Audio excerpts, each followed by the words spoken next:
one of many, many out there, Stacey. So months ago, that homeowner got this notice in the mail. It was the county warning that new flood maps were being drawn. At the time, he didn't think much of it, but now, as his neighbors are getting new flood insurance quotes, he is stressed.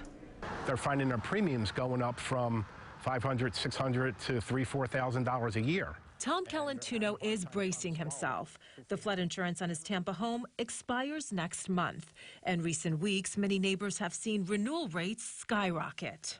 This after FEMA determined much of the community is now considered to be in a high-risk flood zone. Everyone's going to get hit by this. Except for about 6 or 8 houses, I believe. Tom is not one of the lucky ones. On the FEMA flood zone map, you can see Tom's home is designated a special flood hazard area. That means he's required to have flood insurance and will likely be more expensive. But some properties right next to Tom are not in a flood zone. My next door neighbor's house is in a non-flood zone. How can my house be in a flood zone? You want to know, can you challenge this? Yes, I want to know if I can challenge it. The question is, how often are we remapped? Okay, why were we remapped? And what kind of recourse do we have? Part of his property is in a flood zone. We reached out to FEMA and Hillsborough County. We found the changes to the flood maps were the first ones in decades.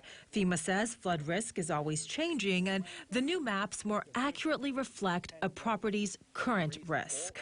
In Hillsborough County, the appeals process ended long ago in January of 2020. But FEMA tells me Tom still has one other option. So coming up at 5, we are going to explain what that option is. But Stacey, the maps in place right now are considered to be final, and this is a bit of a warning to people out there. A new map can have a huge impact on your pocketbook. I know, and I think the tough part is you buy a house, maybe it's not in a flood zone, now suddenly it is, and that's another added expense you're not expecting. So how many others do you know or think are in Tom's situation? So we did check that with Hillsborough County. I'm told in Hillsborough, when the new maps were created, there were a lot of changes, but in the end, close to 5,000 structures were added to that high-risk category. We're talking about homes, businesses, churches, so lots of people facing higher rates in the weeks to come, Stacey. All right, look